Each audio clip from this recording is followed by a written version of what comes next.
Welcome back to another Python tutorial. We're continuing our discussion on the topic of linked lists, so a data structure in programming. And we are basically coming towards the end of this particular topic. So this is probably going to be the last video. I'll keep exploring. If there's things out there that I feel like really warrant another video, I'll probably do another one. But I think at this point, after this video, you'll really have pretty much everything you need to be able to work with linked lists, to kind of be able to ask and answer different questions about linked lists and understand really the performance behind them. So again, this is the final video. Not really expecting anything after that. Okay, so in the last video, what did we cover? Well, we talked about deleting a list. We talked about searching a list. We really saw that they're pretty much identical for the most part. And then we also talked about deleting a node, so actually searching for a particular value and deleting that value, and just things along that nature. And so now we're going to get into, I would say, kind of the more final advanced topics.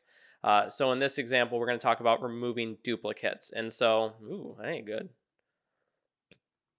Okay, so what we'll do is we'll create a new method. We'll call it remove duplicates. And what will this take? Well, this will just take the list itself. And there's different methods out there for actually doing this process. I have found that one, for whatever reason, works better than the other one. And I don't know if it's more of just how I'm writing it or something else. But basically, what we're going to be leveraging in this particular method is we're going to be leveraging a set. So a set is an object inside of Python where you cannot store duplicates in that particular object. And what this will allow us to do is we can traverse our list. We can basically see, we can basically check and see if a piece of data is in that key, in that set of data. And if it is, then we just basically have that node that was before it point to a different node. So that's really all we're doing. So the first thing that we need to do is we need to grab the current node and the previous node. And so it's going to look a little confusing at first because you're like, wait, the previous is the head, but the current is the next node after the previous. Don't worry, you'll get in a second.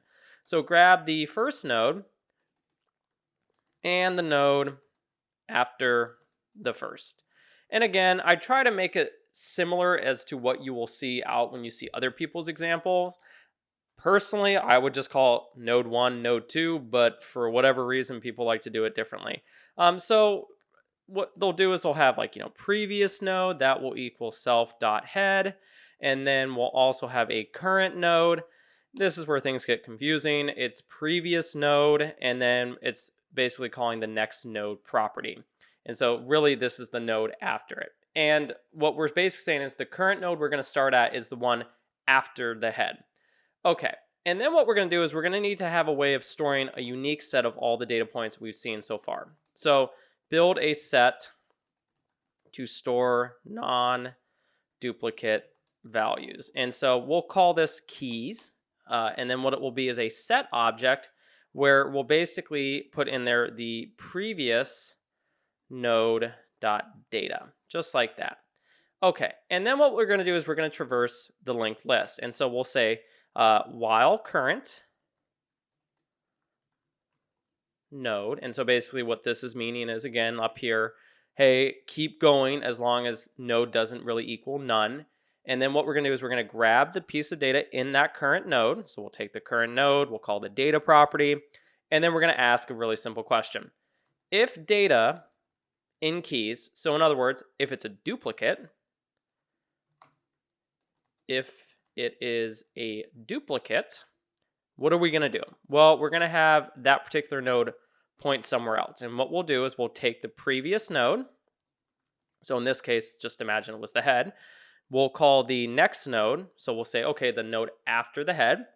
And what that is going to equal is the current node.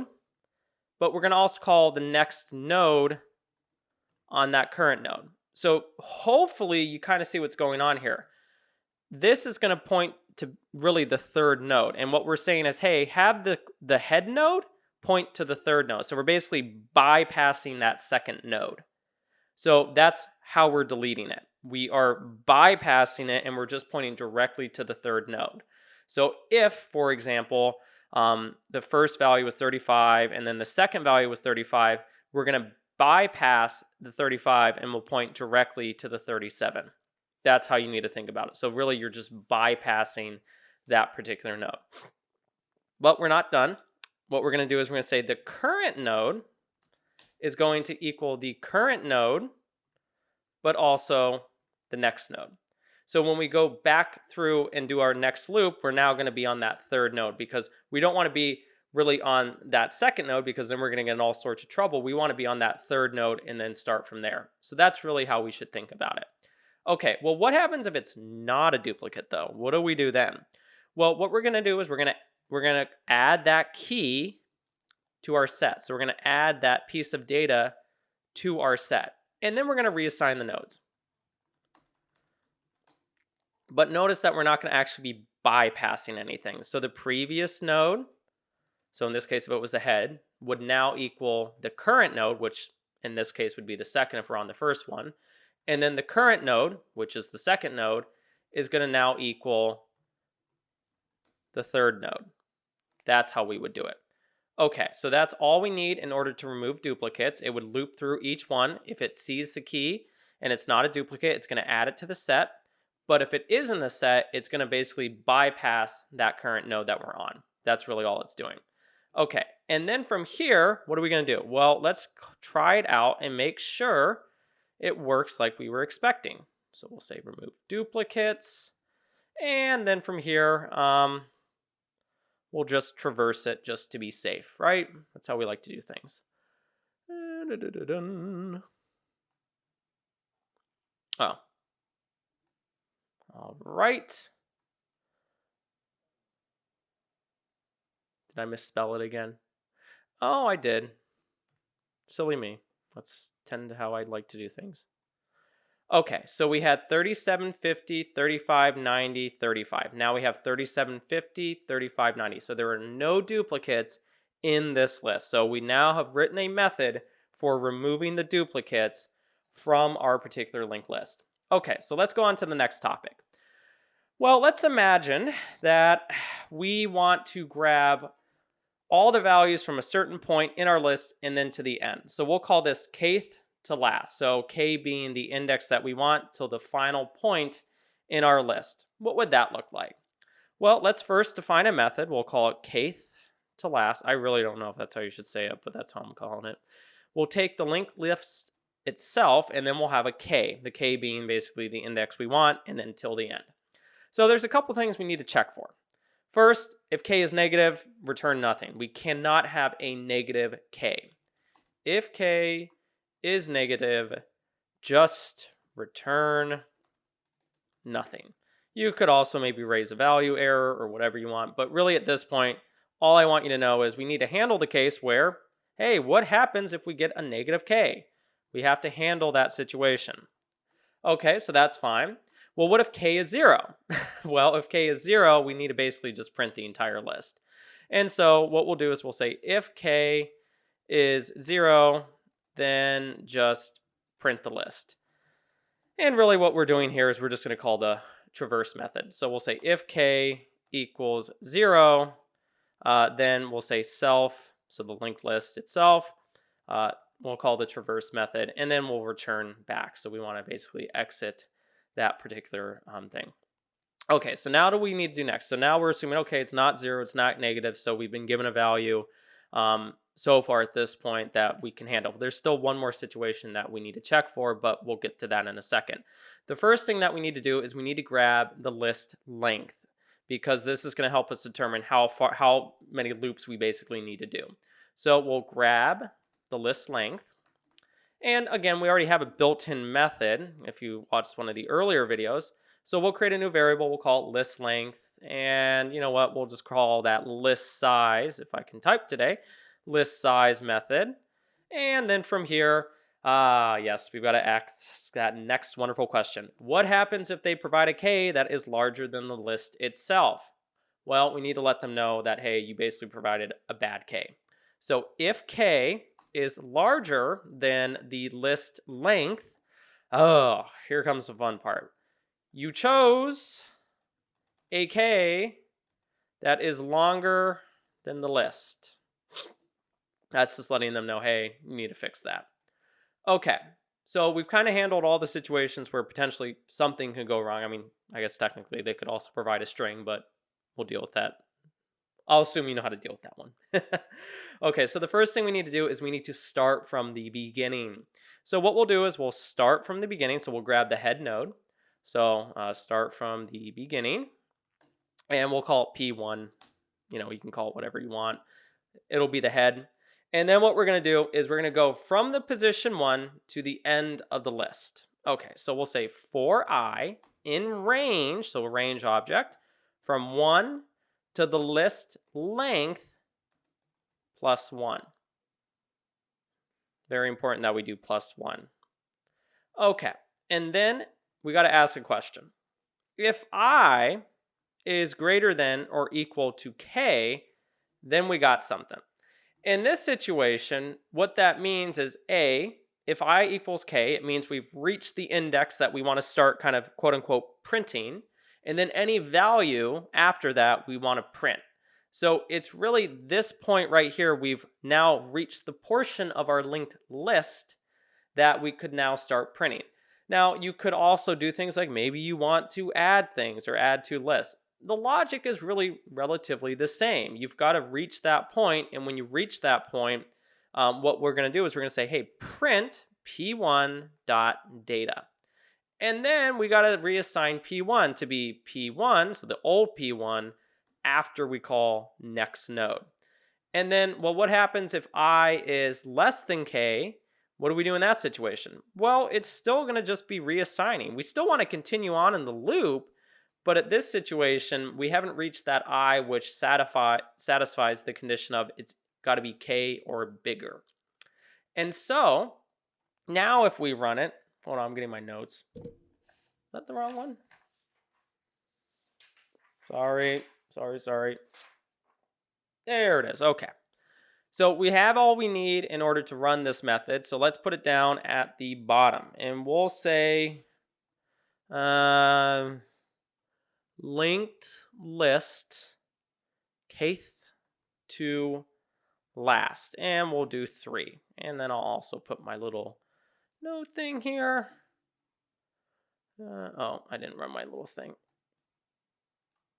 I keep doing that. Okay. And so what we'll do is we notice that basically it gives us the last 2 elements. So it really doesn't treat the third one, but in this situation, it's printing everything after that third one. So hopefully, again, that kind of makes sense to people. I think at this point, we have everything we need in order to go to the next portion of it. I think so. Yeah, I think we're good. Okay, so let's go to the next portion of our particular topic, which is going to be what if we want to sum a linked list? And so what if we want to basically take a linked list and we want to sum certain values? What would that look like? Well, let's go on through. And what we'll say is, hey, we'll create a new method. We'll call it sum linked list. And this will take the linked itself, the object itself, and then a linked list. And so what we'll do here is, so this is where kind of the thing is, it's going to take the list that we're currently in, but then it's also assuming that we're passing through another linked list. So we have 2 linked lists at this point. That's why we're summing these 2 linked lists. We're basically adding the 2. Well, we're going to have a total that will change as we're iterating through both lists. And we're going to have the list itself, so the one that we're currently in. We want to get the starting point for that one, so we'll call P1. And then we'll have P2, which is also a linked list, and again, the starting point of that linked list. Okay, so now what we're going to do is we're going to loop through each linked list. And so we'll loop through the first one, so while P1. And what I like to do is I like to say if is instance, because I've had situations where I've passed through strings, for example. I don't want to add a string, I just want to add all the numeric values. So if it's an int or it's a float, proceed to the next component. And basically what we're going to say is total equals total plus p1.data. And then again, we want to iterate to the next one, which is p1.getNext. Again, here I'm calling the getNext method, but it could also be next node. And If it's not a number, or basically if it's not an int or a float, you can go to the next one, just don't add anything. That's really all we're saying. So I'll put this up here, and I'll delete that and delete that. And really, it's identical for the second one. And so what we'll see here is instead of being P1, it would now be P2, P2, P2, P2, and just keep going and keep going.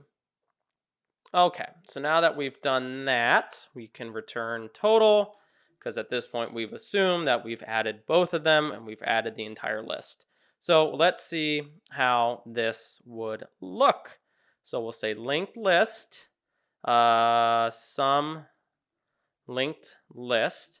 I do need to add another linked list, and what I'm going to do up here is I'm basically just going to copy this, and I'll give it something generic like linked list 2. I know, super creative. And then I'll add those 2 or 3 elements, and I'll pass through linked list 2. I'm going to make sure to run this, and let's see what we get. Perfect. So it looks like everything worked smoothly. So it added all the values in both lists. And really, that pretty much does it. That actually does it for this video. So questions.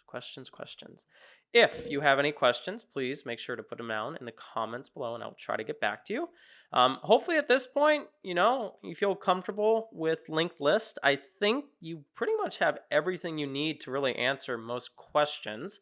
I mean, you might have to change certain things, for example, like, hey, k to the last, like maybe you want to include 3 or whatever it is. It's really up to you. But the main point is you have the information that you need in order to do it. That's really the key part that I wanted to make sure was that, hey, you had all the information you needed in order to go through this component.